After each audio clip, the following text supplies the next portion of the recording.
Well, I'm back with a quick update on the Hyundai Palisade and the oil consumption issues, so let's get right into it. So if you saw from my last video, we've been having some oil consumption issues with our 2020 Palisade, and it only has 50,000 miles, which is part of the problem, being that it really shouldn't be having this problem. So if you haven't seen that video, go check that one out before this, otherwise this one's not going to really make a lot of sense. However, we do have an update.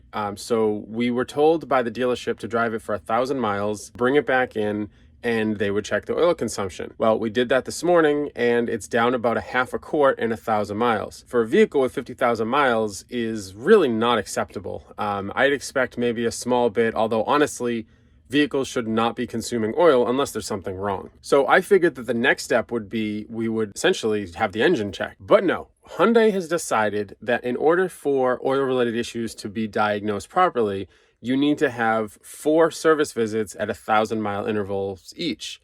So every 1,000 miles, you have to bring it back in, have the oil checked to make sure that if it's burning any oil or whatnot, and then they fill it back up to full, drive another 1,000 miles and do this again. You repeat this 4 times. So while it may not seem like that big of a deal, when you work and you have to schedule these service appointments, it's a real big pain in the ass. Takes about 10 minutes. They check it from the dipstick, which, not super accurate, but okay, I guess it kind of works.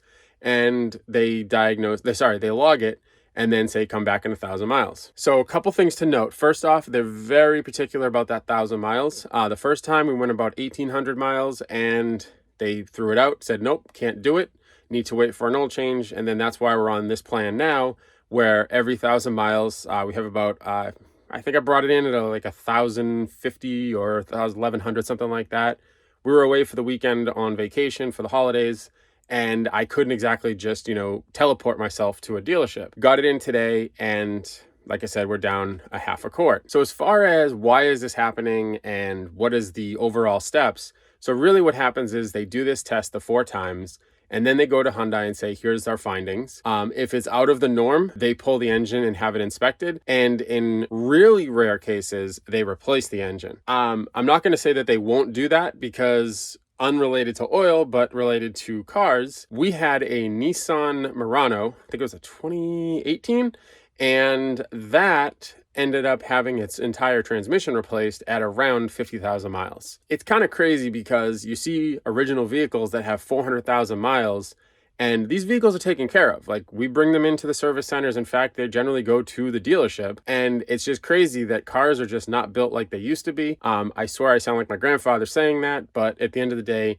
it seems to be a reality. Quick update on this. I'm curious if you guys have gone through this process. No one had commented, so I'm guessing that you haven't, but I will keep you updated. I'm not going to make an update on every 1,000-mile interval. However, I will do a final update video once we know our next steps, and then I'll put together kind of like a compilation of the whole process, so it's easier to find in the future for others. But for those who are curious, this is the update. We did have about a half a quart loss. Ironically, we keep a quart of oil in the car now, just in case there's any oil-related issues. Don't want to get stranded. I recommend you do that as well if you're having this issue. And don't just ignore this. If your oil's really low or your car's acting strange, get it looked at and don't mess around with it, because if your oil, drops enough, the engine runs out of oil, you could have catastrophic issues. So as always, I appreciate you guys checking out these videos. Please like, comment, and subscribe, and I'll see you in the next one.